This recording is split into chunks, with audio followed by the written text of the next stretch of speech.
ओम नमः शिवाय। हर हर महादेव।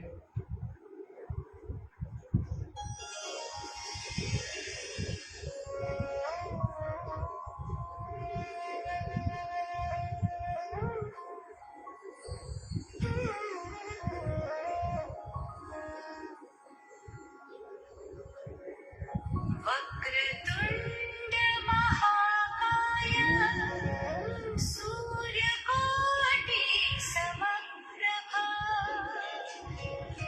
निर्विघ्नं कुरु मे देव सर्वकार्येषु सर्वदा।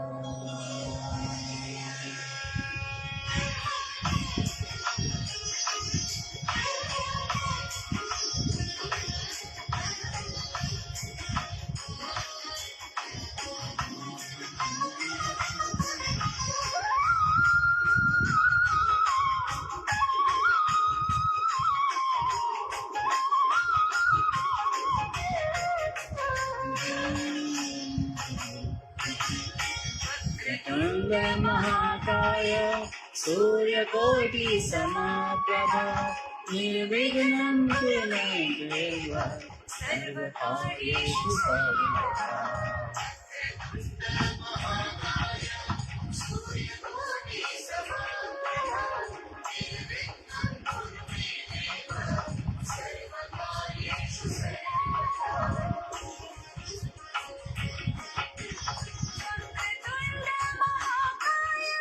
सूर्यकोटि समप्रभा निर्विघ्नं कुरु मे देव सर्वकार्येषु सर्वदा।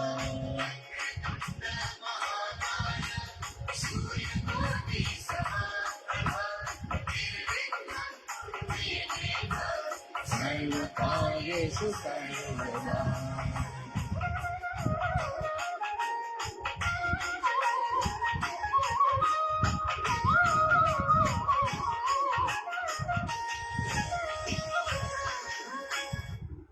लोग इसको चल ओम नमः शिवाय। हर हर महादेव। શ્રાવણ માસમાં શિવમય બનીએ, ભક્તિના એકાઉન્ટમાં ક્રેડિટ કરીએ। શ્રાવણ માસમાં શિવમય બનીએ, ભક્તિના એકાઉન્ટમાં ક્રેડિટ કરીએ, એ જ મહાઆશય સાથે આપણે શિવ મહાપુરાણ કથાનું શ્રવણ અને વાંચન કરી રહ્યા છીએ। તો આજે આપણે શિવ મહાપુરાણમાં વાયવ્ય સંહિતાના ઉત્તર ભાગમાં આપણે અધ્યાય 15મું વાંચન કરીશું। ઉપમાન્યુ કહે, પ્રથમ ગુરુએ શિષ્યની યોગ્યતા જોવી અને પછી તેના ઉદ્ધાર માટે ષષ્ઠ અધ્વોની શુદ્ધિ કરવી। તે ષષ્ઠ અધ્વના નામ નીચે પ્રમાણે છે: કલા, તત્વ, વર્ણ, ભુવન, મંત્ર અને તેમાં નિવૃત્તિ, પ્રતિષ્ઠા, વિદ્યા, શાંતિ, સાતત્યતા એવા 5 નામની જાતિની કલા છે। આ 5 કલામાં બીજા તત્વો વગેરે 5 અધ્વ માર્ગ મિશ્ર થયેલા છે। શિવ તત્વથી ભૂમિ તત્વ સુધી જે તત્વ છે તે તત્વ છે તે 26 જાતનો છે અને તે શુદ્ધ અને અશુદ્ધ એ 2 જાતિનો છે। અધારથી ઉન્મન સુધી જે લોકો છે તેને ભુવન અથવા અધ્વ કહે છે તે દ્વિસંખ્યા 8 સુધીની છે। 50 વર્ણ અક્ષર જે વર્ણ અધ્વા અને પદવાધ્વા નામ, અખ્યાત, ઉપસર્ગ અને નિપાત એવા ભેદથી ઘણી જાતનો છે અને મોટા મોટા મંત્રમાં પણ તે અવય રૂપે રહેલો છે।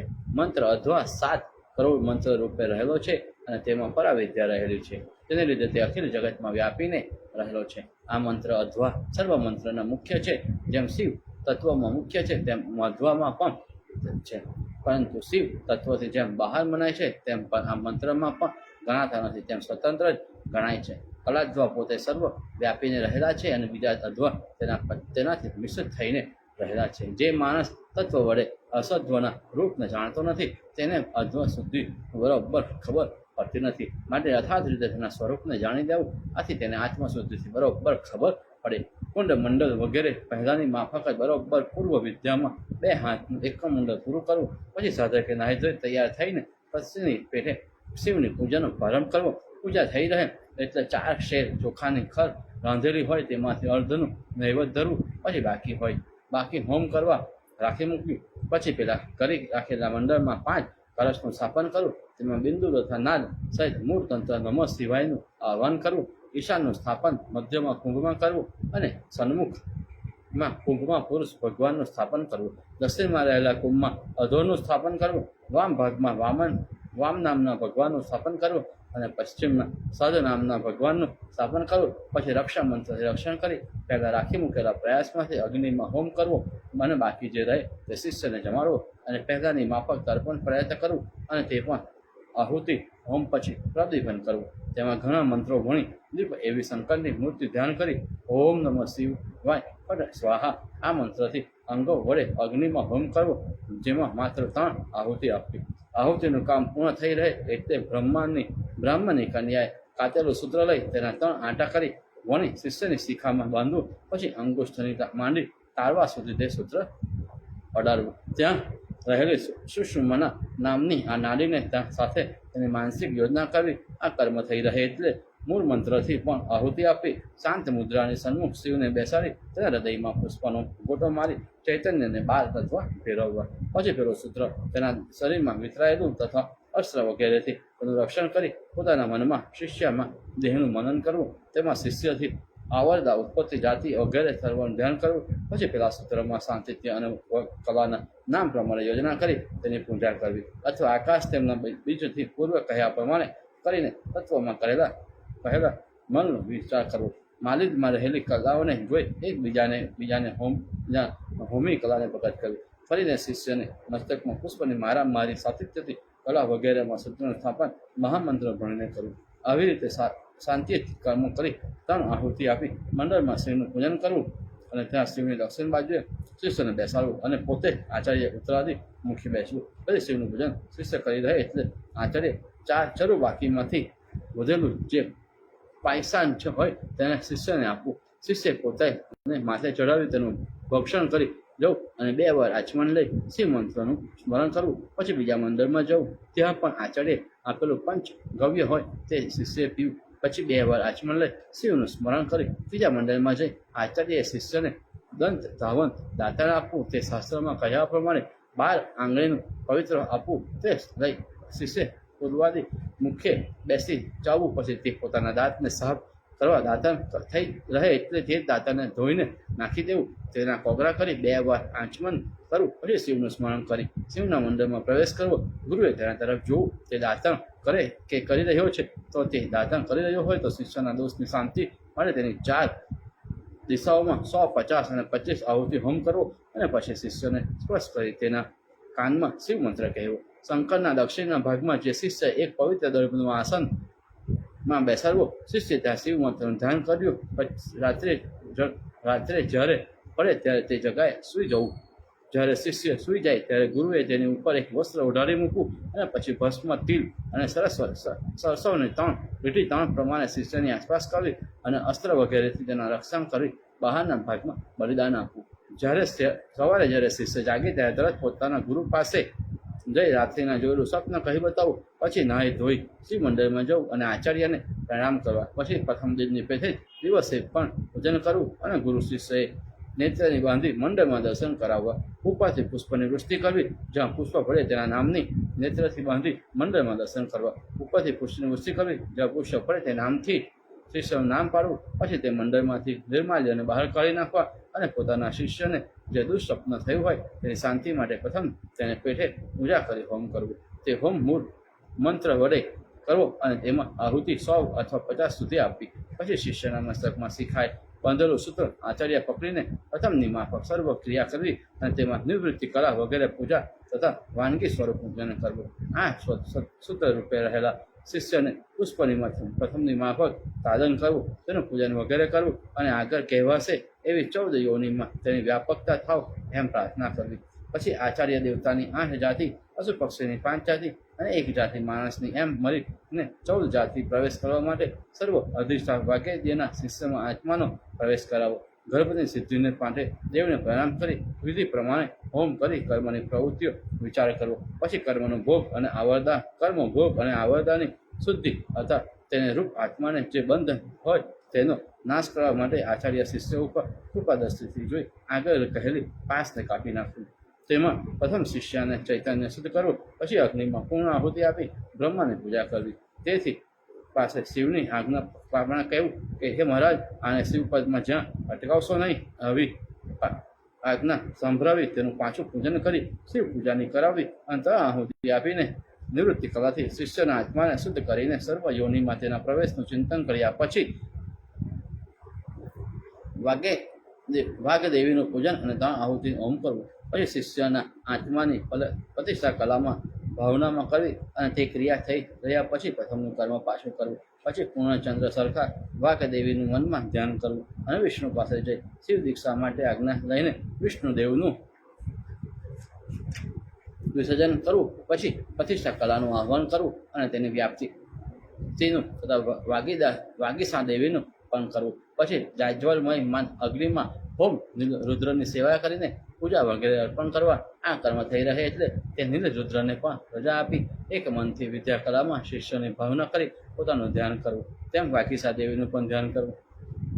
તેનો વર્ણ બાલ સૂર્ય સરખો છે, અરે મહાપ્રકાશનમાં સ્વરૂપ છે એમ મનમાં વિચારવું. છેવટે શિવનું ધ્યાન કરવું. અરે તેનું આહ્વાન આરાધન થઈ રહે એટલે મનમાં શિવની આજ્ઞાને સ્વીકાર કરવી, તેને રજા આપવી. 5 કલામાં સાતત્ય નામની કલાને ગ્રહણ કરી તેમાં પોતાની ભાવના કરી કલાનું ચિંતન કરવું.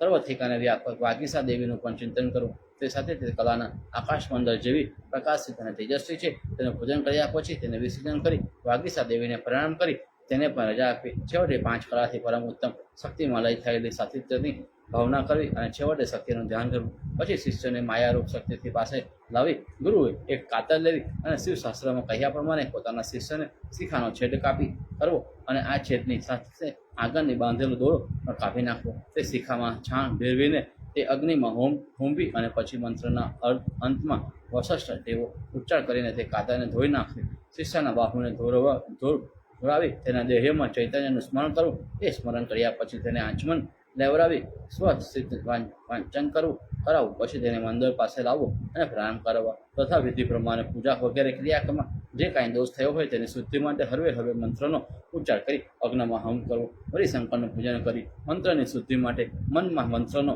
ઉચ્ચાર કરી 3 વાર આહુતિ આપી. પછી મંડળમાં રહેલા શંકરની શક્તિ સહિત આરાધના કરી 3 આહુતિ આપી 2 હાથ જોડી કહેવું, હે શંભો, આપના પ્રતાપ વડે ષષ્ઠ 6 અવધિની શુદ્ધિ મેં કરી, હવે આપનું અક્ષય ધામ અને મને આપ બતાવો. આટલું જ જણાવી નાદી સંધાન નામનું કર્મ યથાર્થ પહેલાંની માફક કરી પછી પંચદૂતનું શોધન કરવું અને તેમાં પ્રથમ સ્થિર અને અસ્થિર વસ્તુનું ધ્યાન કરવું, સિદ્ધ અથવા ઉષ્ણ પદાર્થનું ધ્યાન કરવું.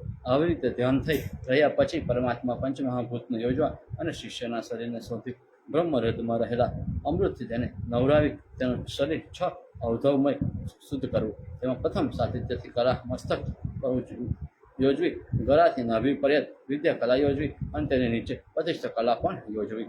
તેની નીચે વૃત્તિ કલાનું ધ્યાન કરવું અને પછી બીજો સહિત મંત્ર વડે તેના શરીરમાં તે કલાનું આહ્વાન થઈ રહે એટલે શિષ્યના હૃદયમાં શિવની ભાવના કરી તેનું પૂજન કરવું. આચાર્ય અણિમા વગેરે ગુણ શિષ્યનું સંપાદન કરવા માટે 3 આહિતિનો હોમ કરવો અને સર્વજ્ઞપણું બોધ, તૃપ્તિ, અવિચ્છેદ શક્તિ, સ્વતંત્રતા અને ગુણ શિષ્યને ગ્રહણ કરવા અને સનાધિ કલશથી સ્તુતિ કરાયેલા શંકરનું ધ્યાન કરી તેની ઉપર અભિષેક કરવો. આ સર્વ થઈ રહે એટલે શિષ્યને પોતાની પાસે બેસાડી ઓમકાર પૂર્વક નમઃ પદ જેમાં છેદે આવે એવી શિવની વિદ્યા સિવાય એ પ્રમાણે બોલાય તેનું દાન કરવું. વિદ્યા સાથે ઋષિ, છંદ, દેવતા અને તેના આવરણ તથા આસન પર હટાવવા. છેવટે 2 હાથ જોડી કહેવું કે મહારાજ, મારા સક્ર વિધિને પૂર્ણ માની લેજો, તમે મેં અર્પણ કરેલું આસન સ્વીકારજો. એમ બોલી શિષ્ય સહિત ગુરુએ પ્રણામ કરવા. દેવ માત્રમાં રજા આપવી તથા સભામાં જે ઋત્વિજ પૂજ્ય હોય તેની પાસે પોતાના નાના પ્રમાણે સેવા કરવી. નાણાંનો લોભ કરવો નહીં, કારણ કે તેની ક્રિયાનો નાશ થાય છે, તેને લીધે પોતાનું અનિષ્ટ થાય છે. ઇતિ શ્રી મહાપુરાણે વાયવ્ય સંહિતાયામાં ઉત્તર ભાગે ગુજ્જર ભાષામાં અધ્યાય સમાપ્ત. ઓમ નમઃ શિવાય. હર હર મહાદેવ. ઓમ નમઃ શિવાય. ઉપમન્યુ કહે, તમે મેં સંસ્કાર મંત્ર મહાત્મા કહી બતાવ્યો, હવે સાધક સંસ્કારની કથા કહી બતાવું છું. પ્રથમ મંડળની પૂજા કરી પછી તેમાં કુંભનું સ્થાપન પૂર્વની પેઠે કરી ત્યાં શિષ્યને બોલાવવો અને પ્રથમ પ્રમાણે કર્મ કરી 100 આહુતિનો હોમ અગ્નિમાં કરાવવો. અને દદાસ વડે તેના મૂળ અંગને તૃપ્ત કરવા તેમ પ્રથમ કહેલી ક્રિયાઓ શિષ્યએ કરી તેનો અભિષેક કરવો, પછી જળ શિષ્યના હાથમાં મૂકી તેને શિવ વિદ્યાનો ઉપદેશ આપવો અને કહેવું કે ભગવાન શંકરના પ્રસાદથી તેને આ મંત્ર ઇષ્ટ ફળ આપો. એટલું કહી શંકરનું પૂજન કરી તેની પાસેથી આજ્ઞા મેળવીને ગુરુએ શિષ્યને સાધન થતા તેનો ઉપયોગ બતાવો. શિષ્યએ ગુરુ પાસેથી તે મંત્ર સાધન અને તેનો ઉપયોગ ગ્રહણ કરી દેવો. મૂળ મંત્રનું જે સાધન કરવું હોય તેનું નામ પુરસ્વર કહેવાય, કારણ કે તે સૌથી પ્રથમ કરવામાં આવે છે અને પછી તેનો ઉપયોગ બીજા કર્મમાં થાય છે. માટે મુમુક્ષુને આ મંત્ર અવશ્ય જપવો, કારણ કે તે અહીં તથા પરલોકમાં અત્યંત સુખ આપનારું છે. જેને આ મંત્ર સ્વીકારવાનો હોય ત્યારે સારો દિવસ જોઈ પવિત્ર સ્થાનમાં જવું તથા દેવાલયમાં કે ઘેર અથવા કોઈ ઉત્તમ સ્થાનમાં જવું અને ત્યાં નાહીને શુદ્ધ વસ્ત્રો પહેરવા. પછી શંકરને પ્રણામ કરી પોતાના આત્માને શિવ શાસ્ત્ર પ્રમાણે શિવ રૂપ માની શંકરને દૂધપાકનું નૈવેદ્ય કરવું અને પ્રણામ કરી તેની આજ્ઞા લઈ કરોડ એક મંત્ર જપવા તથા તેના અર્ધ જપવા અને પછી 20 લક્ષ પણ જપવા, 10 લક્ષ જપવા. આમ આ કર્મ કરતા શ્વેત વસ્ત્ર પણ ધારણ કરવા તથા આહારમાં દુગ્ધનું ભવિષ્યમાનનું ભક્ષણ કરવું. જો દુગ્ધ ન મળે તો ફળ અને મૂળનું ભક્ષણ કરવું તથા ચરુ સાથવો, રાબ, થાપ, શાક, દહીં, ઘી, મૂળ અને જળ એમાંથી એક પણ વસ્તુને મંત્રથી મંત્રી તેનું ભોજન કરવું અને વાણી નિયમમાં રાખવી. મંત્રથી જળ શુદ્ધિ કરી તેને નિત્ય નહાવું અને શિવ નિયમિત જે અગ્નિનું સ્થાપન કર્યું હોય તેમાં 7 વસ્તુ ચરુ, બિલીદલ વગેરેથી હોમ કરવો તથા 5 વસ્તુ કે તેથી વસ્તુ હોમ કરવો. આવી રીતે સાધક શિવ ઉપર પરમ ભક્તિ રાખી જો કાર્ય કરે તો તેને આ લોક કે પરલોકમાં સુખ મળે છે. જે માણસ પાદકારમાં એટલે કે ભોજન કર્યા પહેલા જો ઓમ નમઃ શિવાય એ મંત્ર 1000 જપે તો તેનો અવશ્ય ઉદ્ધાર થાય છે અને કીર્તિ અને સુખ મેળવે છે. કીર્તિ સ્નાન કરી શુદ્ધ વસ્ત્ર પહેરી હાથમાં દર્ભ રાખી કંઠમાં રુદ્રાક્ષ રાખી ધારણ કરવી અને કપાળમાં ભસ્મથી ત્રિપુટ કરવું અને પછી નિત્ય, નૈમિતિક તથા કામ્ય એ 3 જાતના કર્મમાં ઓમ નમઃ શિવાય એ મંત્રનો જાપ કરવો. ઇતિ શ્રી મહાપુરાણે વાયવ્ય સંહિતાએ ઉત્તર ભાગે ગુજર ભાષામાં અધ્યાય સમાપ્ત. ઓમ નમઃ શિવાય. હર હર મહાદેવ. આપ જ્યાંથી પણ આ કથાનું શ્રવણ કરી રહ્યા હોય પોતાની જગ્યા ઉપર બેસી હાથ ઊંચા કરી એક વખત ઓમ નમઃ શિવાય, હર હર મહાદેવનો નાદ લગાવો અને આપણે આગળનો અધ્યાયનું શ્રવણ કરીએ. ઉપમાન્યુ. પછી સંસ્કાર પામેલા શિષ્ય જો પાશુપદ વ્રત કરી યોગ્ય થયો હોય તો તેને આચાર્યની જગ્યાએ અભિષેક કરવો, નહીં તો ન કરવો. પ્રથમની માફક તેને મંડળ કરવું અને શંકરનું પૂજન કરી દિશામાં 5 કળશનું સ્થાપન કરવું અને તેમાં નિવૃત્તિ કલાને સન્મુક્તના ઘડામાં સ્થાપન કરી પશ્ચિમના ઘટમાં પ્રતિષ્ઠા નામની કલાને સ્થાપવી. દક્ષિણના તરફના ઘડાના વિદ્યાનું સ્થાપન કરવું, ઉત્તર તરફના ઘડામાં શાંતિ કલાનું સ્થાપન કરવું અને મધ્યના ઘડામાં પરા કલાને સ્થાપવી. પછી સર્વ દીક્ષાને વગેરે કરી ધેનુ મુદ્રા કરી ઘડાને નિમંત્રણ કરી પૂર્ણ આહુતિ હોમી આચાર્ય મંડળના શિષ્યને ઊંઘાડે માટે મળાવો અને પછી મંત્રથી તર્પણ કરી વગેરે કરવું અને પછી શિવજીનું પૂજન કરવું અને પછી શિષ્યએ આસન ઉપર બેસાડવો અને તેને આચાર્ય પદનો અભિષેક કલામય અને તત્વમય શિષ્યને શિવરૂપી જાણી નિવૃત્ત વગેરે કલાથી આહ્વાન કરેલા ઘડા વડે તેને કર્મ પ્રમાણે નવરાવવો અને પછી આચાર્ય તેના મસ્તક ઉપર હાથ મૂકી તેને આચાર્યનું નામ આપવું અને ગુરુએ પોતાના મનમાં જે શિવરૂપ થયો છે એમ માનવું. પછી શંકરને આભૂષણ વગેરે પહેરાવી 108 વાર અગ્નિમાં હોમ કરવો. છેવટે એક પૂર્ણ આહુતિ આપી આચાર્યની જગ્યાએ આપી તો તમે તે પ્રમાણે તેમાં ચૈતન્ય ધારણ કરાવજો અને તેમાં તમારી દિવ્ય આજ્ઞા આપજો. આટલી વિનંતી શિવ પાસે કરીને ગુરુએ શિષ્ય સહિત શિવ તથા શિવ શાસ્ત્રોને પ્રણામ કરવા શિવ શાસ્ત્રનું પૂજન કરવું અને પછી આચાર્યએ શિવ સંહિતા નામના હાથમાં લઈને શિષ્યને અર્પણ કરવી. શિષ્યએ તે સંહિતાને હાથમાં લઈ પોતાના મસ્તક ઉપર ચડાવી માન સહિત સ્વીકારી લેવી અને નિત્ય તેનું પૂજન કરવું. ગુરુએ જેને આચાર્ય પદવી આપી તેને છત્ર, ચામર અને રાજ્યના ચિહ્ન જે હોય તેવા આપવા, કારણ કે જ્યાં આ આચાર્ય હોય તેને છત્ર, ચામર અને રાજ્યના ચિહ્ન અવશ્ય હોવા જોઈએ. જ્યારે તેને રાજ્ય ચિહ્નો સોંપાઈ રહે છે ત્યારે ગુરુએ તેને પૂર્વના આચાર્યનું આચરણ કરવું કહેવું અને તે પ્રમાણે ચાલવાનું પણ કહેવું. જે કહેવાથી આચાર્ય લોકોમાં પ્રતિષ્ઠા પામે અને તેને ઉપદેશ આપવો કે પ્રથમ શિષ્યની પરીક્ષા કરવી અને પછી શિવ શાસ્ત્રનો ઉપદેશ કરવો. જો એથી ઉલટો એટલે કે નાસ્તિક હોય તેને ઉપદેશ આપવો નહીં. દેવની પ્રતિષ્ઠા કરાવવી અને લોકો સંગ્રહ માટે દેવનું પૂજન પણ કરવું. ઉદારતા, શાંતિ, દયા અને સંતોષ વગેરે ધારણ કરવું. આમ શિષ્યને ઉપદેશ આપી મંડળમાંથી શિવને રજા આપી અગ્નિ, ઋત્વિજો અને સભાસદો હોય તેની પૂજા કરી અને સત્કાર કરવો અને તેઓને પણ વિદાય કરવા. જે શિષ્ય જરા ઉપણ જણાય તો તેને 2 વાર 3 વાર અને 3 સંસ્કાર કરવા. તેમાં પ્રથમ અધ્વ શુદ્ધિ પેઠે કળશની સ્થાપના કરવી. પછી સમય સંસ્કારનું જ્યારે કર્મ કરવું તેમાં અભિષેક કરવો નહીં. સમય નામનો આગળ કહેલો સંસ્કાર જ્યારે પૂર્ણ થઈ જાય રહે ત્યારે શિવનું પૂજન કરવું. ફરીથી ષષ્ઠ અધ્વ આગળ કહેલા છે તેની શુદ્ધિ કરવી અને પછી શિવનું પૂજન કરવું અને અગ્નિમાં મંત્રથી હોમ કરી શિવને પ્રસન્ન કર્યા પછી શિષ્યને મંત્રનું દાન આપવું. બાકીનું કર્મ શિષ્યને હાથે પૂર્ણ કરાવવું અને તથા અથવા અભિષેક સહિત અધ્વ શુદ્ધિ કર્મ કરાવવું. તેમાં શિવ તત્વ, વિધવા તત્વ અને આત્મ તત્વ શુદ્ધિના જે વિધિ કહ્યો છે તે સગરો કરવો. આગળ કહેલા 3 તત્વોના પ્રથમ શિવ તત્વથી શક્તિમાન થયું છે, તેમાંથી વિધવા તત્વ થયું અને તેમાંથી આત્મ તત્વ પ્રકાશ પામ્યો. શિવ સાતિત્વ અને નામના ષષ્ઠ અધ્વામાં વ્યાપી રહેલા છે અને તેમાંથી જે પર અધ્વા છે તે વિદ્યાથી વ્યાપ્ત છે અને સમગ્ર માર્ગમાં આત્મા વ્યાપેલો છે. શિવ માર્ગને જાણનારા આ શિવ ધર્મના મંત્રનો દુર્લભ માને છે અને તેને લીધે શક્તિ સંસ્કારના અનર્થથી વખાણ કરે છે. કારણ કે જ્યાં મૂળ મંત્ર મળવો મુશ્કેલ હોય ત્યાં સંસ્કારની વાત જ શી કરવી. હે કૃષ્ણ, મેં તમને 4 જાતના સંસ્કારનો વિધિ કહી બતાવ્યો. હવે તમારે શું સાંભળવાની ઈચ્છા છે તે મને જણાવો. ઇતિશ્રી બ્રહ્મપુરાણે, ઇતિશ્રી મહાપુરાણે, વાયવ્ય સંહિતામાં ઉત્તર ભાગે ગુજ્જર ભાષામાં અધ્યાય સમાપ્ત. ઓમ નમઃ શિવાય. ઓમ નમઃ શિવાય. શ્રી કૃષ્ણ કહે, મહારાજ ઉપમન્યુ, શિવના આશ્રયનું સેવન કેમ કરવું અને તથા નિત્ય અને નૈમિતિક કર્મ કેમ કરવા તે મને સંભળાવો. ઉપમન્યુ કહે, પ્રાતઃકાળમાં જ્યારે અરુણનો ઉદય થાય ત્યારે પથારીમાંથી ઉઠવું અને શંકર પાર્વતીનું ધ્યાન કરી ગુરુનું સ્મરણ કરવું. પછી જે કામ કરવાનું હોય તે સંભાળી એકાદ જગામાં ચાલવું જવું અને ત્યાં જઈ આવશ્યકતાની ક્રિયાઓ હોય તે કરવી અને હાથ પગ ધોઈ દાતન કરવું. જો દાતન ન મળે અથવા અષ્ટમી વગેરે વિધિ હોય તો દિવસે 12 પગલા કરવા અને પછી આચમન લઈ નહાવું. જો નદી હોય તો ત્યાં નહાવું નહીં તો પછી કોઈ તળાવ, વાવ અથવા ઘરમાં નહાવું. આ સ્નાનને વારું નામનું સ્નાન કહે. શાસ્ત્રમાં પણ કહ્યું છે તે પ્રમાણે પ્રાતઃકાળમાં જે જળમાં નહાવું તે વરુણ સ્નાન કહેવાય છે અને વિષ્ણુનું ધ્યાન કરવું તેનું નામ માનસ સ્નાન કહેવાય છે.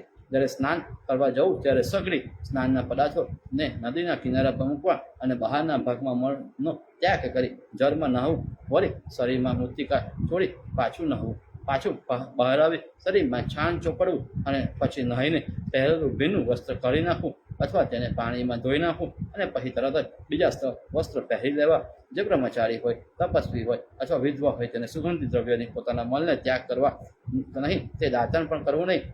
વિધવારાએ જળમાં ઉતરી પોતાની શિખાને બાંધવી, પછી ડૂબકી મારીને આચમન લેવા અને જળમાં 3 મંડળ કરવા અને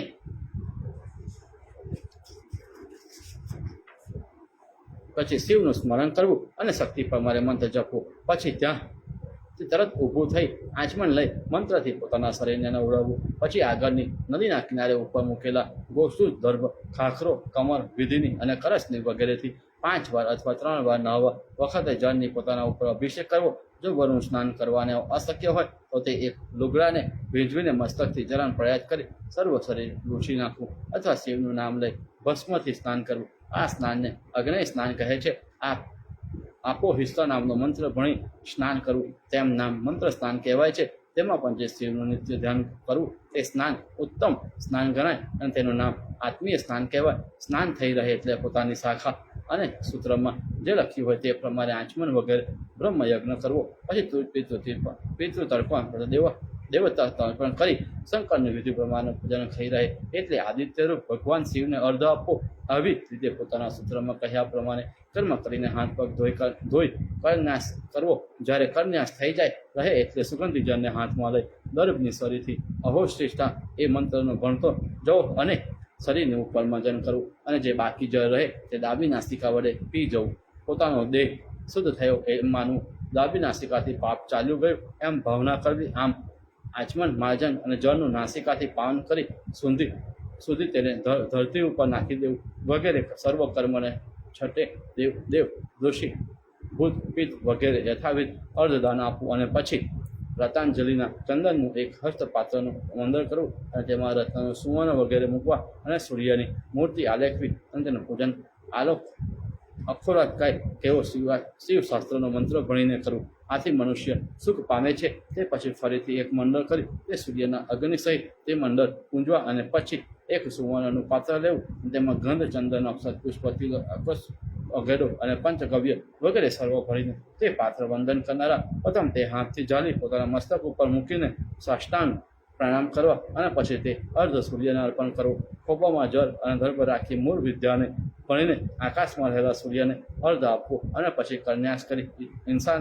ઈશાનથી સદોજાત નામના પંચ ઈશ્વરીય ભગવાન શંકરનું સ્મરણ કરી ભસ્મ ગ્રહણ કરી અને મંત્રથી ભણીને તેને શરીરમાં ચોપડવી. પવિત્ર વસ્ત્ર પહેરી 2 વાર આચમન લેવું અને 11 મંત્રથી મંત્રેલા જળ વડે પોતાના શરીરમાં માર્જન કરવું. પછી તે વસ્ત્ર તજી લઈ બીજા વસ્ત્રો પહેરી પાછા 2 વાર આચમન લેવા અને પછી તે શિવનું સ્મરણ કરવું. તે સુગંધી ચંદનવાળું જળ ભસ્મમાં મેળવી તેનું ત્રિપુટ લલાટ પર કરવું અને તિલક ગોળ અથવા બિંદુવાળું અથવા અર્ધ ચંદ્રવાળ કરવું. પોતાના કપાળમાં હોય તેવું જે હાથ, પગ અને સ્તનના ભાગમાં કરવું. આખા શરીરમાં ભસ્મ ચોળવા તથા કપાળમાં તે ભસ્મનું તિલક કરવું તે સારું છે. મારે ત્રિપુટનું કપાળમાં કરવું અને હાથમાં, કંઠમાં અને કર્ણમાં રુદ્રાક્ષ ધારણ કરવી. બ્રાહ્મણ, ક્ષત્રિય, વૈશ્ય, શૂદ્ર જેમ વર્ણમાં ક્રમ હોય તે જાતિ પ્રમાણે વસ્ત્રમાં પણ ધોરું, પીળું, રાતું અને કાળું એવા 4 ભેદ છે. તે પોતાની જાતિ પ્રમાણે સગડાએ ધારણ કરવા, ઉત્તમ શ્વેત વગેરે શસ્ત્ર ધારણ કરવા, પણ કાળા વસ્ત્ર ધારણ કરવા નહીં. અને નદી ન મળે તો લાચારીથી ધારણ કરવા, તેમાં પણ ફાટેલું અને અપવિત્ર વસ્ત્ર ધારણ કરવું નહીં. આમ સાયત પાપના નિયત કરવું. નહાઈને વસ્ત્ર પહેરી પૂજાના સ્થાનમાં સુંદર એકબીજાના બિછાના ઉપર બિછાવેલું હોય તે રીતે બેસવું અને શિવાદિક સર્વ દેવને નમન કરી ગુરુને પ્રણામ કરવા. પછી શિવના નામના 8 નામનું સ્મરણ કરવું. અને શિવ, મહેશ્વર, રુદ્ર, વિષ્ણુ, પિતામહ, સંસાર વે, સર્વજ્ઞ અને પરમાત્મા આ 8 નામ જપવા અને 12 નામ જપ આમ નામ જપવા અને 12 નામનો જપ કરવો. આ જપ થઈ રહે એટલે વ્યાધિ વગેરે શાંતિ કરવા. પછી જીવવાના અગ્રભાગમાં તેજો રાશિ નામના શિવનું ધ્યાન કરવું. પછી હાથ જળથી ધોઈને ચંદનથી સુગંધિત કરી કરન્યાસ કરવો. ન્યાસની સ્થિતિ, ઉત્પત્તિ અને લય એવા 3 ભેદ છે. તેમાં સ્થિતિ ન્યાસ ગૃહસ્થએ કરવો અને ઉત્પત્તિ ન્યાસ બ્રહ્મચારીએ કરવો અને લય નામનો જે છેલ્લો ન્યાસ છે તે દરેક લોકોએ કરવું. તેમાં જે વિધવા સ્ત્રી હોય તેમને જ પાળવું અને સૌભાગ્યવતી હોય નિત્ય સ્થિતિ ન્યાસ કરવો. અને કન્યાનું ઉત્પત્તિ ન્યાસ કહેલી છે. હવે તે ન્યાસના અંગૂઠાથી તચલી આંગળી સુધી જે ન્યાય કરવો તે સ્થિતિ ન્યાસા કહેવાય છે. જમણા અંગૂઠાથી ડાબા હાથના અંગૂઠા સુધી તે ઉત્પત્તિ ન્યાસ કહેવાય છે. અને લય ન્યાસ ડાબા હાથના અંગૂઠાથી જમણા હાથના અંગૂઠા સુધી કરવો. વળી પ્રથમ તેનું તેનું ધ્યાન કરવું. તે પછી આંગળીઓમાં કર્મ પ્રમાણે બિંદુ સહિત નરકાદી વર્ણનો ન્યાસ કરવો અને હાથમાં તળિયામાં પણ ન્યાસ વગેરે કરી 10 દિશામાં અસ્ત્રના મંત્રનો ભણી અસ્ત્ર ન્યાસ કરવો. તે પછી પંચમહાભૂતનું રૂપ, નિવૃત્તિ આદિ હૃદયકંઠ તારવું. ભૂકિત બ્રહ્મરંધમાં રહેલી 5 કળાને તેના અધિપતિ સહિત એકબીજાના બીજમાં ભાવના કરી બીજયુક્ત છે એમ માની તેને શુદ્ધિ માટે શિવ 50 ઓમ નમઃ શિવાય એ મંત્ર ભણવો. પછી પ્રાણવાયુ વાણીને બંધ રાખી એટલે કે શરીરમાં રૂંધી અસ્ત્રથી મૃત ગ્રંથિનું છેદન કરવું. પછી સુષ્માના નામની નાદીથી પ્રાણને ઊંચા ચડાવી બ્રહ્મરંધમાંથી પ્રાણને શિવ સાથે જોડી દેવો અને પછી વાયુને શરીરને શુષ્ક કરી કાળરૂપી અગ્નિથી બાળી નાખવું. પછી તે બાળી નાખેલા દેહને કરાને અમૃત ઉત્પન્ન કરી તરત તેને તે શરીર પર નવરાવવું. આમ ભસ્મ થયેલા દેહને અમૃત કરા વડે પેદા કરી નવરાવવો અને તેને સ્થાન ઉપર પ્રમાણ ગોઠવી. પછી વિદ્યામય આ શરીરમાં દીપની શિખામાં પ્રકાશ કરનારા અને શિવથી તદ્દન જુદા આત્માને બ્રહ્મ રંધથી સાથે જોડી દેવો. પછી દેહની અંદર રહેલા આત્માને હૃદય કમળમાં ધ્યાન કરી વિદ્યામય શરીરને ઉત્પન્નથી નવરાવવું. જે કન્યાસ અને દેહન્યાસ કરવો તેની સાથે સર્વ મુદ્રા પ્રદર્શન કરવા. અંગન્યાસ કરી શિવશાસ્ત્રમાં કહ્યા પ્રમાણે તપાદિકમાં વર્ણન્યાસ પણ કરવો. પછી 6 જાતિ સહિત સંદર્ભ નાશ કરી દિગ્બંધ એટલે કે મંત્ર ભણી દિશાને બાંધવી. અષ્ટ દિશાનું બંધન કરવું. તે સગળું ન કરવું હોય તો મસ્તક વગેરે 5 અંગનો ન્યાસ અથવા સદન ન્યાસ જ કરવો અને ભૂત શુદ્ધિ કરવાનું કંઈ પણ યોજન નથી. આમ ટૂંકમાં આત્માનું શોધન કરી શિવરૂપ આત્માની ભાવના કરી પરમેશ્વરનું પૂજન કરવું. કદી જો પોતાને વધારે વખત હોય તો સર્વ ભૂત શુદ્ધિ, પ્રાણ પ્રતિષ્ઠા વગેરે કરવા. તેમાં પ્રથમ ન્યાસ માતૃકા નામનો કરવો અને પછી પંચાક્ષર રૂપ છે આ અન્યાસમાંથી તમે ગમે તે એક ન્યાસ અવશ્ય કરવો. અકાળનું આહ્વાન એટલે કે ન્યાસ કરવો, અકારનો ન્યાસ લલાટમાં, ઈનો ન્યાસ નેત્રમાં અને ઉનો ન્યાસ કર્ણરંધ્રમાં, રૂ અથવા રૂનો અન્યાસ કપાળમાં, લનો અથવા લદનો ન્યાસ નાકમાં અંદરના ભાગમાં, એનો ન્યાસ ઓષ્ઠમાં, ઓ ન્યાસ દાંતની હારમાં, જીભમાં તથા તરાવમાં નો ન્યાસ કરવો, જમણા હાથની 5 સિદ્ધિમાં ક વર્ગનો અને ચ વર્ગનો ન્યાસ, ડાબા હાથની 5 સંધિમાં વર્ગ તનો વર્ગ, જમણા હાથ અને ડાબા ચરણમાં પ અથવા ફનો બંનેના પડખા અને નાભીમાં, પગનો મનમાં મકારનો ન્યાસ અને 7 વર્ગ ધાતુમાં, ય ર લ વ શ સ વગેરે 7 અક્ષરનો ન્યાસ, હૈયાની હૃદય હકારનો ન્યાસ અને બંને મૃતિકામાં અક્ષરનો ત્યારનો ન્યાસ કરવો.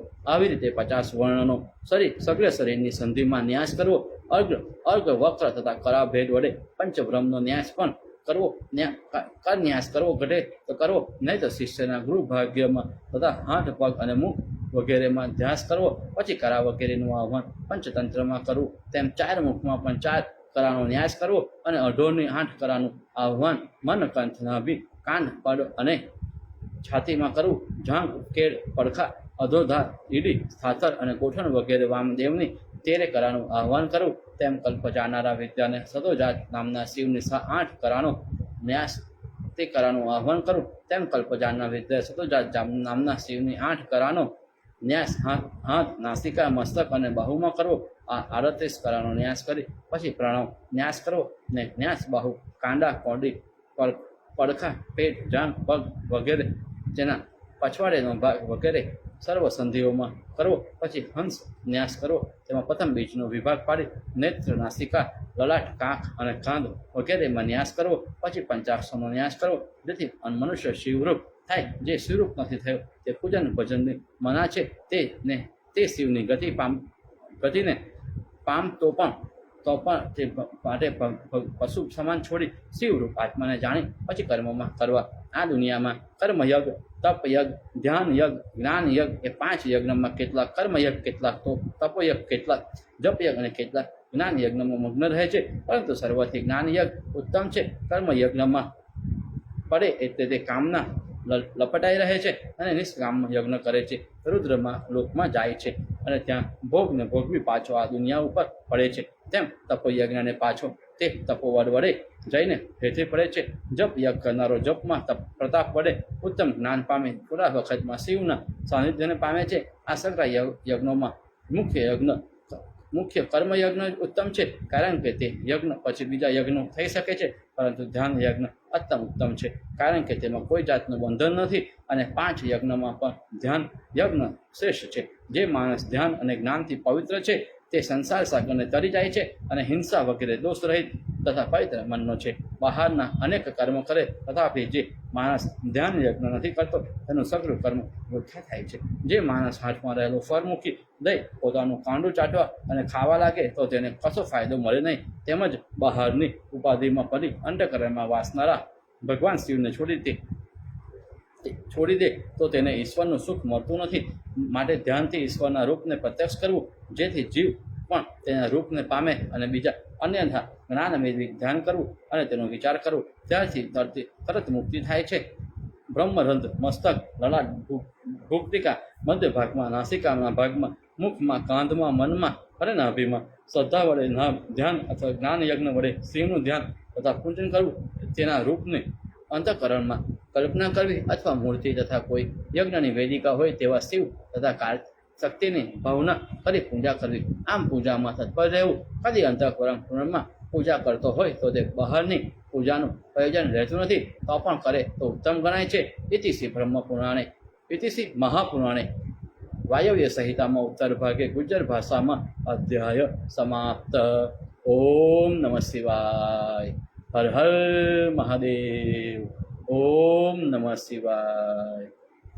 ઉપમન્યુ કહે, હે કૃષ્ણ, જે પૂજા વિધિ પહેલા શિવજીએ પાર્વતીને કહેલો તે જ મેં તમને ટૂંકમાં કહી બતાવું છું. પ્રથમ આંતરનો યાગ એટલે કે શરીરમાં અંતઃકરણનું સ્થાન છે ત્યાં યાગ અને પૂજા વગેરે કરવા, અને પછી બાહ્ય એટલે કે મૂર્તિ વગેરેની પૂજા અને અગ્નિ વગેરેમાં હોમ આદિ કરવા તેમાં પ્રથમ આંતરયાગ અને પૂજાનો વિધિ કહું છું. પ્રથમ પૂજાની વસ્તુઓમાં મનમાં ગોઠવી લેવી અને વિનાયક દેવનું ધ્યાન કરવું, તેના પૂજા વિધિ પ્રમાણે કરવી. દક્ષિણ ભાગમાં નંદીશ્વરનું અને ઉત્તર ભાગમાં સુયસાનું સ્થાપન કરવું. પછી મનમાં શિવનું સ્મરણ કરી વચમાં એક આસનની કલ્પના કરવી. તે આસન ઉપર સિંહાસનની કલ્પના કરવી અથવા 3 તત્વની સંયુક્ત પદ્માસન પોતાના મનમાં પૂજા કરનારે ગોઠવવું. આવી રીતે આસન ક્રિયા પૂર્ણ કરી પછી તે ઉપર શિવ તથા પાર્વતીનું આહ્વાન કરવું. સર્વ અતિશય ગુણથી ભરેલા અખિલ આભરણથી દૂષિત રાતા, કમર સરખા હાથ અને પગથી સુશોભિત પુષ્પ જેવું હાસ્ય કરનાર અને ફાટેક સરખા પ્રકાશિત ઊંઘેલા કમર સરખા નેત્રથી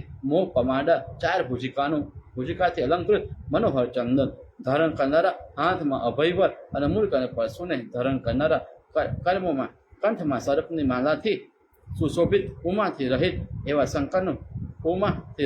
શંકરનું સ્થાપન કરી ઉપર કહેલા વિશેષણોથી તેમનું મનમાં કરવું. જે પછી તેમના વામ ભાગમાં બિરાજેલા વિકાસિત કમર જેવા પ્રકાશિત નેત્રવાળા, પૂનમના ચંદ્ર જેવા મુખથી અલંકૃત તથા મધ્ય ભાગ જેનો પાત્રો છે તે કપસ્થ ભાગ જેનો વિશાળ છે તે સૂક્ષ્મ અને પીત વસ્ત્રને ધારણ કરનારા, મસ્તક ઉપર ચંદ્રને ધારણ કરનારા, લલાટમાં રહેલા ઉજ્જવળ તિલકથી સંકાળેલા, ઘણા ઊંચા અને સ્થૂળ ચક્રથી મનોહર લાગતા કેશ પાસમાં વિચિત્ર પુષ્પની માલા ધારણ કરનારા, ગુણરૂપ અને જરા મુખ ઉપર લજ્જા મુદ્રાને ધારણ કરનારા, જમણા હાથમાં ઉઘડેલા કમરને ધારણ કરનારા અને બીજા હાથમાં દંડની માફક ઊંચો કરીને બેઠેલા સાક્ષાત આનંદરૂપ ભગવતી પાર્વતીનું ધ્યાન કરી તેનું સ્થાપન કરવું. આ પ્રમાણે શિવ અને પાર્વતીનું ધારણ કરી તેની અભ્યંતર પૂજા કરવી. તેવા ભાવ પુષ્પથી તેની પૂજા અવશ્ય કરવી અથવા એક પાષાણથી સદાશિવ કે નીલકંઠ નામની અથવા હર કોઈ નામની એક મૂર્તિ કરી જેમ પોતાના મનમાં તેનું ધ્યાન કર્યું હોય તેવી જ રીતે તેમાં શિવપણ તથા શક્તિનું ધ્યાન કરી તે બહારના કર્મ પ્રમાણે પૂજા કરવી અને સમજી અને દૃઢ વડે હોમ કરવો. શિવનું ધ્યાન કરવું ત્યારે પોતાની મૃતિકા ઉપર દીપિકા આકારે ધ્યાન કરવું અથવા ધ્યાનમાં યોગ્ય પણ દીપ શિખાકારનું ધ્યાન, ઈશ્વરનું ધ્યાન કરવું. આવી રીતે સ્વતંત્ર ધ્યાન કરી અગ્નિ કાર્ય, હોમ કાર્ય વગેરે કરવા સર્વત્ર આ વિધિત છે. ઇતિ શ્રી શિવ મહાપુરાણે વાયવ્ય સંહિતામાં પૂર્વ ભાગે ગુજ્જર ભાષામાં અધ્યાય સમાપ. ઓમ નમઃ શિવાય. હર હર મહાદેવ. ઓમ નમઃ શિવાય. આપ જ્યાંથી પણ કથાનું શ્રવણ કરી રહ્યા હોય ત્યાંથી પોતાની જગ્યા ઉપર એક વખત 2 હાથ ઊંચા કરી પણ ઓમ નમઃ શિવાય અને હર હર મહાદેવનો નાદ કરીએ અને આપણે આગળનું અધ્યાયનું શ્રવણ કરીએ. પ્રથમ પૂજાના સ્થાને પવિત્ર કરવા માટે જ્યાં પૂજા કરવી હોય તે જગ્યાને પાણી છાંટવું અને તેની સાથે ગંધ પુષ્પ વગેરેથી સ્થાન પવિત્ર કરવું અને પછી વિઘ્નનો નાશ કરવા માટે અસ્ત્ર તથા વર્મનો ઉપયોગ કરવો અને પછી ત્યાં દર્ભ પાથરી પાછું પાણીથી મોક્ષ કરવું. ત્યાં પૂજાના સામાનની વૃદ્ધિ કરવી. પછી પોષણી પાત્ર, અર્ધ પાત્ર, પાદ પાત્ર, આચમનીય પાત્ર અને વગેરે જળથી વીજળી તેમાં પાણી ભરવું અને સઘરામાં જે પ્રમાણે કહ્યું હોય તે પ્રમાણે પુષ્પ, ગંધ વગેરે, રત્ન, રૂપું, સોનું, ચંદન, પુષ્પ, ચોખા, જળ, પલ્લવ, દર્ભ વગેરે નાખવા. નવરાવના પાત્રમાં સુગંધી પુષ્પ નાખવા. પાદ એટલે કે પગ ધોવાના પાત્રમાં વારો, ચંદન વગેરે નાખવા. ચાય, કંકોર, કપૂર, તમાલ વગેરે ઝીણો ભૂકો કરીને તેને આચમનના પાત્રમાં નાખવો અને છેવટે સગરા પાત્રમાં એલચી તથા ચંદનનો ભૂકો નાખવો. જે અર્ધ આપવાનું પાત્ર હોય તેને દર્ભ, અક્ષત, જળ, શાલ, તતલ, ધૂત તથા પુષ્પ નાખવા. પોક્ષણી પાત્રમાં દર્ભ, પુષ્પ, જળ, શાલ અને ભસ્મ વગેરે નાખવા. મંત્ર ભણી અસ્ત્ર એટલે કે મંત્રરૂપી હથિયારથી દીક્ષામાં રક્ષણ કરી પછી 2 મુદ્રા બનાવી. પછી પોક્ષણી પાત્રનું જળ લઈ જેમાં સઘળા પાત્રને છાંટવું અને પવિત્ર કરવું. કદી કર્મમાં બીજા પાત્ર ન મળે તો એક પોક્ષણી પાત્ર લઈ સઘળું કાર્ય કરી જવું. જળથી અર્ધ આપવું. આ સમાન સાધકની સામાન્ય રીત છે. આરંભની આ રીતે ક્રિયા પછી પ્રથમ વિનાયકની પૂજા કરવી અને નૈવેદ્ય કરવું. પછી દક્ષિણના બારણામાં પરખા રહેલા સુવર્ણ સમાન પ્રકાશિત આભરણ વડે અલંકૃત મસ્તકમાં બાલચંદ્ર ધારણ કરનારા, ત્રિનેત્ર, શાંત અને ચતુર્ભુજ, હાથમાં ત્રિશૂલ, મૃગ ચર્મ, કંક અને છડીને ધારણ કરનારા નંદિકેશ્વરનું પૂજન કરવું. ઉત્તમ બારણાના પરખામાં બિરાજેલા વાયુપુત્રની યશવત ગણથી નંદિકેશ્વરની સ્ત્રીનું પૂજન કર્યા પછી શંકરના મંદિરમાં પ્રવેશ કરવો અને આગળ કહેલી વસ્તુઓથી શિવનું પૂજન કરવું અને જે નિર્માલ્ય હોય તે ઉતારી લેવો. વળી એક પુષ્પને જળથી ધોઈ તે પુષ્પ શંકરના મસ્તક ઉપર ચડાવવું. પછી સાધકે પોતાના હાથમાં એક પુષ્પ લઈ મંત્રથી શુદ્ધિ માટે મંત્ર ભણવો અને તે પુષ્પને ઈશાન દિશામાં ચંદિકાનું આરાધન કરી તેના ઉપર પતિચંદ તરફ ફેંકી દેવું. પછી આધાર વગેરે જે ક્રમમાં આસન સ્થાપિત કરવું તેમાં આધાર શક્તિનું ભૂમિ પર પ્રથમ આહ્વાન કરતી વખતે ધ્યાન કરવું અને પછી તેની ઉપર પંચવક્રથી અલંકૃત મહાપ્રકાશિત કુંડલાકાર ભગવાન અનંતનું આહ્વાન કરી તેનું ધ્યાન કરવું. પછી અને તેની ઉપર સિંહાકાર 4 પગનું આસન કરવું અને તેના 4 ચરણમાં ધર્મ, જ્ઞાન, વૈરાગ્ય અને ઐશ્વર્ય સમાયેલા છે. ધર્મ વગેરે ત્યારે જ મનુષ્યને સંસારનું જ્ઞાન થાય અને જ્ઞાન થાય ત્યારે તેને સંસાર વિષયમાં વૈરાગ્ય આવે છે અને આ વૈરાગ્ય મનુષ્યને અલૌકિક ઐશ્વર્ય આપે છે. તે ઐશ્વર્યમાં જો કે પૈસા જોવામાં આવતા નથી તો પણ તેના વૈભવનું વર્ણન કરી કોઈ કરી શકતું નથી. 4 ચરણ રૂપ આસન ગોઠવી પછી ઉપર ધોરું, પીરું અને રાતું, કારું વગેરે દેવ જાતિનું આહ્વાન કરવું. પછી તે ઉપર એક કમળાસન કરવું. આ આસનમાં 8 પત્ર કપેલા છે અને શક્તિ સહિત વામ વગેરે રુદ્ર તેના કેસરા ગણાય છે. શક્તિઓ તેનું બીજ છે અને તે કમલાસનની કડીઓ ઉત્કૃષ્ટ વૈરાગ્ય ગણાય છે અને શિવરૂપનું જ્ઞાન તેનું નામ છે. તેનું થળ શિવ ધર્મ છે. આવી રીતે તે 3 મંડળ તત્વતય રૂપે રહેલા છે. ત્યારબાદ ચિત્રથી તેનું તથા વિદ્યા વડે અલંકૃત એવું એક દેવતાએ આસન ગોઠવવું. તે પછી વારંવાર મુદ્રા બંધન કરી આહ્વાન સ્થાપન કરવું. ચિત્રવૃત્તિનો વિરોધ કરવો અને અંતઃકરણમાં પરમાત્માને જોઈ છેવટે તેને નમસ્કાર કરવા. પાદ, આચમન, અર્ધ, ચંદન, ધૂપ, દીપ, તાંબુલ વગેરે કર્મ પ્રમાણે તેને આપવું અને પછી નવરાવવા અથવા એટલું આસન કલ્પી તેમાં શિવ પાર્વતીની મૂર્તિનું સ્થાપન કરવું અને તેમને નમન કરી તેને પૂજા કરવી. તે શિવ જગતમાં રહેલ છે તો પણ તેનાથી તદ્દન જુદા જ રહે છે અને સર્વ મનુષ્યનું બીજ પણ પોતે જ છે. તેવું સ્વરૂપ નામના નાનું તથા મોટું તેના ભક્તો વગર મહેનતે રૂપને જુએ છે, પરંતુ અન્યને તે દેખાતું નથી. તે રૂપ વડે પ્રતિપાદન કરેલું છે અને તે રૂપ આદિ અંતર્હિત અને સંસારી રૂપ રોગોથી પીડાતા પ્રાણીને તે ઔષધ રૂપ છે અને જગતમાં કલ્યાણ અર્થે તત્વ રૂપે તે સર્વત્ર વ્યાપેલું છે. આ એવા શિવની પંચાલની પૂજા કરવી. જ્યારે શિવને અભિષેકનો સમય થાય ત્યારે ભૈરી, વેણું, વીણા, મુડુક, નગારા વડે વગાડવા. પ્રથમ નવરાવતી વખતે પંચગવ્યમાં ઘી, દહીં, દૂધ, મધ અને વગેરે તથા ફળ તથા ફૂલોનો રસ અને તલ, સરસવ, સાથવો, યવ અને અડદાનો લોટ ઇત્યાદિથી નવરાવવા અને પછી ઉષ્ણવાણીથી પુનઃ સ્નાન કરાવવું. પછી બીલીપત્રથી ખૂબ ઘસીને મળીને કાઢી નાખવો. પછી આમળા તથા સુગંધી ચંદન વગેરેથી નવરાવવા. આ ચક્રવર્તી સ્નાન કહેવાય. પછી જળમાં કસ્તુરી, કપૂર, વર્ણ, સુવર્ણ, રત્ન, ચંદન, કેસર વગેરે નાખી તેની ભગવાનને નવરાવવા. જો કોઈ ઉપર પહેલા પદાર્થ ન હોય તો મંત્રથી પણ પવિત્ર કરેલા જળ વડે ભગવાનને સ્નાન કરાવવું. તેમાં કળશથી જળધારા કરવી કે શંખ અથવા જળી વડે તે હાથથી નવરાવવા. તે વખતે દર્ભ તથા પુષ્પ જળમાં નાખીને તેનો અભિષેક કરવો. તે વખતે પવમાન, રુદ્ર સૂક્ત, લિંગ સૂક્ત, આથર્વવર્ણ, ઋગ, સામ તથા સધોજાત વગેરે 5 મંત્રથી શિવને નવરાવવા અને તેમાં ઓમકારનું ઉચ્ચારણ પણ અવશ્ય કરવું. જેમ શિવને નવરાવ્યા હોય તેવી જ રીતે પાર્વતીને પણ નવરાવવા, કારણ કે બંને સરખા છે. પ્રથમ શિવને સ્નાન વગેરે ક્રિયા કરાવી અને પછી પાર્વતીને કરાવી. જો અર્ધનારેશ્વરનું પૂજન કરવું હોય તો તેમાં પ્રથમ શિવરૂપનું પૂજન કરવું અને પછી શક્તિરૂપનું પૂજન કરવું. તેમાં પ્રથમ ભગવાને અભિષેક કરવો અને પછી વસ્ત્રથી શ્રી અંગને રૂચી વસ્ત્ર પહેરાવવા અને કંઠ પવિત્ર ધારણ કરાવવું.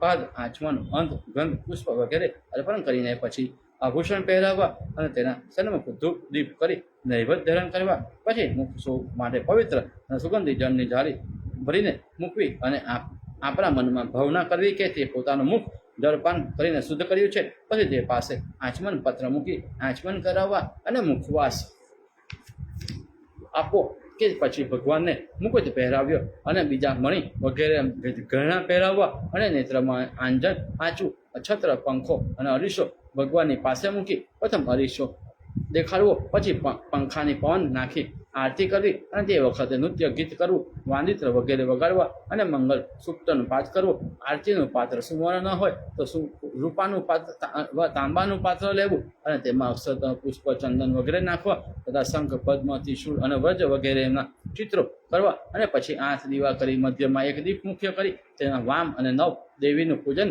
કરવું અને તે દીવાના 9 દેવીની ભાવના કરી તેને કવચ વડે રક્ષા કરીને મેં ધેનુ મુદ્રામાં દર્શન કરાવીને તે પાત્ર સાધકે પોતાના હાથમાં લેવું અને મૂળ વિદ્યાનું સ્મરણ કરતા જવું. આ મૂર્તિના ઉપરના ભાગથી 3 વાર પ્રદક્ષિણ અને માફક ફેરવી તે આરતી પાત્ર હેઠળ મૂકી દેવું અને અર્ધ આપી શંકરની મૂર્તિ ઉપર પુષ્પ ભસ્મ અને સુગંધથી પદાર્થ ચડાવી પાછી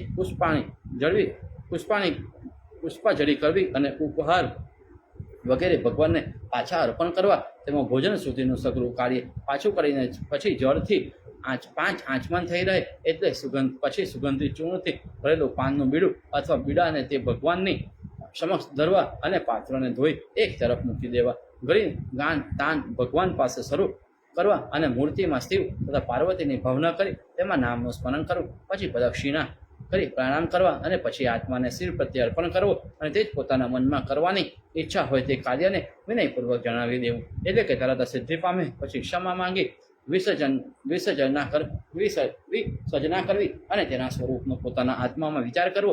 ઉપર કહેલું પદાર્થ આચમનથી માંડી મુખવાસ પર્યંત જો કર્મ ન બની શકે તો પુષ્પ માત્ર લઈ અંતઃકરણમાં ભાવના રાખી માનસિક સર્વ કરવું, પરંતુ પૂજા વિધિ પાડવો નહીં, કારણ કે તે શિવની અપરાધ લાગે છે. અને કદી શિવનું પૂજન કર્યા વગર કોઈએ ભોજન કરી લીધું હોય તો તેના પાયશ્ચિતના પ્રથમ નહાવું, પછી શિવની બમણા ઉપચારોથી પૂજા કરવી અને 1 દિવસ ઉપવાસ કરી 10,000 શિવના માક્ષરનો પાઠ કરી જે દિવસે શિવ ભક્ત અથવા શિવ મંદિરમાં સુવર્ણ દાન આપવું અને મહાપૂજા કરવી, એટલે કે શુદ્ધ થાય. આ પૂજાનો વિધિ મેં તમને કહી બતાવ્યો. તેમાં આવરણ પૂજાનો ભાગ હવે ટૂંકમાં કહી બતાવું છું. જો પ્રથમ પૂજા વિધાનની અંદર કહેત હોય તો તેના ક્રમ તૂટી જાય અને તમે અહીં કહી બતાવું છું. ભગવાનને નૈવેદ્ય ધર્યા પછી ધૂપ તથા દીપ દર્શન પહેલા મધ્ય ભાગમાં અથવા આરતી થયા પહેલા આવરણ પૂજા કરવી. અંતમાં પ્રથમ ઈશાન, અધૂર તથા પુરુષ નીલ અને સતોજાત નામના 5 રૂપોમાં હૃદય, મસ્તક, શિખા, કવચ, નેત્રમય, અસ્ત્ર એ 6 વસ્તુ મળીને 11ની સંખ્યાને ક્રમવાર ઈશાન, પૂર્વ, દક્ષિણ, પશ્ચિમ, ઉત્તર, અગ્નિ, ઈશાન, નૈઋત્ય, વાયવ્ય, ઈશાન અને મધ્ય ભાગ વગેરે સ્થાપન તેઓનું નામોચ્ચારણ કરી પૂજન કરવું. આ આવરણ પૂજાને ગર્ભ આવરણ પૂજા કહે છે અથવા તો મંત્ર સધાત પણ કોઈ કહે છે. પછી બ્રહ્મ મંત્ર પત્રથી બહારના ભાગમાં રહેલા દેવ, ઇન્દ્ર, યમ, વરુણ, કુબેર, અગ્નિ, ઋતિ, મારુત અને વિષ્ણુને બ્રહ્માનું અને ઈશાન કર્મ પ્રમાણે પૂર્વ, દક્ષિણ, પશ્ચિમ, ઉત્તર, અગ્નિ, નૈઋત્ય, વાયવ્ય અને ઈશાન વગેરે દિશામાં પૂજન કરવું. અને તે અસ્ત્ર, વજ્ર, પંડ, પાદ, ગદા, ત્રિશૂલ, શક્તિ, ખડક, અંકુશ, ચક્ર તથા પદ વગેરેની પૂજા કરવી અને દેવ અને દેવીનું પૂજન કરી સર્વ આવરણ દેવતાની પૂજા કરવી. તેમાં પૂજાના અંતે નમઃ પદ મૂકીને તેની પૂજા કરવી. આમ આવરણ સહિત ગર્ભ આવરણનું પૂજન યોગ, ધ્યાન, જપ અને જ્યાં હોમ થતો હોય ત્યાં અવશ્ય કરવું. અને બલિદાન 6 રસવાળું કરવું. ગોળ, સાકાર વગેરેના પદાર્થો તથા દહીં તથા દૂધના પદાર્થો બનાવી યજ્ઞ નારાયણને ધરવા અને નાના પ્રકારના શાક અને વેસણના પદાર્થો પણ કરવા. ફળ, ફૂલ અને મેવાનું નૈવેદ્ય કરવું. એલચી, સુગંધિત ચંદન અને પુષ્પોથી વાસેલું જળ ભગવાનને પીવા માટે આગળ ધરવું. કપૂર, કસ્તુરી, એલચી, સોપારી વગેરે ચૂર્ણથી ભરેલા પાનના વીડા બનાવી ભગવાનના આગળ મૂકવા. અગર વગેરેનો ભૂકો કરી સુગંધી પદાર્થો તેમાં નાખી ભગવાન માટે અંગરાગ તૈયાર કરવો. સિંહાસન હાથથી તાતના હોવા જોઈએ અને તેના મધ્ય ભાગમાં સુવર્ણની કુંદરીઓ અને બાજુમાં મોતીઓ જમાડવા. સૈયા મનોહર રૂની અને તેના મધ્ય ભાગમાં સુવર્ણની કુંદરી તથા બાજુમાં મોતીઓ જમાડવા અને સૈયા મનોહર રૂની અને તરાઈવારી બનાવવી અને તેમાં ગોલ મશરૂમ અને નીચેના ભાગમાં મૂકવાનો સુવર્ણ પીઠ અને તેની ઉપર પાદુકા મૂકી રાખવી. તે સૈયાના 2 પડખા તરફ મનોહર જાળી કરીને પાણીને ભરી આખી રાખવી અને તેમાં પાદુકા મૂકી રાખવી. તે સૈયાના 1 મનોહર મુક્તથી જીવ વિરાજિત સુવર્ણના દાંડવાળું છત્ર રાખવું અને સુવર્ણના દાંડવાળા 2 ચામર બાજુમાં રાખવા અને 1 મણીથી જોડેલું દર્પણ શ્રીમુખ જોડાવવા સારું રાખવું. આ દિશાની આસપાસ પુષ્પની માળાઓ લટકાવી દેવી અને તેમાં ધાગા રાખવા નહીં. ભગવાન પાછળના ભાગમાં મનોહર મણીની પીછવાઈ બાંધવી અને આગળ મુડબ, શંખ, કાહલ, ભેરી વગેરે વાદ્યયંત્રો વગાડવા અને બીજા પ્રાણી વગેરે ભરવાના પાત્રો પણ સુવર્ણ જ રાખવા. મંદિર શિલાશાસ્ત્રમાં કહ્યા પ્રમાણે મનોહર અને શિખરવાળું બનાવવું. અર્થ તેમાં સર્વ ગોઠવણ રાજગૃહ જેવી કરવી અને તે મંદિરનો કિલ્લો પર્વતના શિખર ઉપર જેવો ઊંચો હોય તેવો કરવો. તેના બારણા સુવર્ણના કરવાના. મુખ્ય મંદિરમાં જ્યાં ભગવાન બિરાજવાના હોય ત્યાં સ્તંભ મણીઓ જડાવવા અને પરવારીમાં માળાનો તાગી દેવી અને સુવર્ણના મુકુટવાળી અપ્સરાઓની મૂર્તિઓ સ્તંભે બેસાડી દેવી. ઉપરના ભાગમાં પણ એવી જે રીતે શોભા કરવી અને મંદિરની બાજુએ મનોહર ઝાડ વાવી અને મધ્યના ભાગમાં રસ્તા કરવા અને બીજા પ્રસાદ મંદિર પણ તે મંદિરની આસપાસ કરવા. તે મંદિરમાં ઉત્તમ વરાંગનાઓ પાસે નાચ ગાન કરાવવા અને વેણું વીણા અને મુદ્દગન અહર્નિશ કરવો. હાથી ઘોડા પાયદળ રથ સિંગરામ પાલખી મિયાના વગેરે સર્વ ભગવાન નિમિત્તે ત્યાં રાખવું અને મંદિરના એક ભાગમાં વાડી કરવી. તેમાં મોટી વાવ કરાવી અને આ મંદિરમાં ભગવાનની પૂજા કરવા માટે શાસ્ત્રવેતા વેદ વિદ્યામાં કુશળ બ્રહ્મનિષ્ઠ પવિત્ર મનવાળા અને કુલીન બ્રાહ્મણોને રાખવા અને તે મારફતે તેની પૂજા કરાવવી. મંદિર શહેરમાં અથવા કોઈ પહાડ ઉપર અથવા અરણ્યમાં કરાવવું. તે મનોહર ઊંચું પોતાની શક્તિ પ્રમાણે કરાવવું. માણસે ન્યાયથી પૈસો એકઠો કરવો અને તેથી ઈશ્વરનું યજન કરવું. નદીમાં અથવા કોઈ તીર્થમાં અથવા કોઈ સ્થાનમાં જ્યાં મંદિર હોય ત્યાં ઈશ્વરનું પૂજન અવશ્ય કરવું. જો કોઈ પણ ભક્તિથી શિવને નમન કરે, તેની પૂજા કરે તો તેને અવશ્ય ફળની પ્રાપ્તિ થાય છે. ગરીબ ધનવાન બંને જણ ઈશ્વરનું સરખું ફળ મળે છે અને તે ભક્તિ તરફ વધારે નજર કરે છે. ધનવાન છતાં પણ જે ભક્તિ રાખતો ન હોય અથવા પૂજન વગેરે કરતો હોય તો પણ તે સ્નેહથી જો ન કરતો હોય તો તેને જરા પણ ફળ મળતું નથી. અને દરિદ્રમાં દરિદ્ર હોય તો પણ ભક્તિથી સેવા કરતો હોય તો તેને પૂર્ણ સેવાનું ફળ મળે છે. ભક્તિમાન મનુષ્ય ઉત્તમ કહેવાય છે. તે ભક્તિ તેને જન્મ મરણના દુઃખથી છોડે છે. કાંઈ જપ તપ ધ્યાન શાસ્ત્ર શ્રવણ અધ્યયન વગેરે ભાવ એટલે કે ભક્તિ ભાવ માટે જ છે. જો તે સગરા જાણ્યા પણ જેણે ભાવ જાણ્યો નહીં તે તો કશું કામ લાગતા નથી. મનુષ્ય હજારો યજ્ઞ અને હજારો વ્રત કરે તો પણ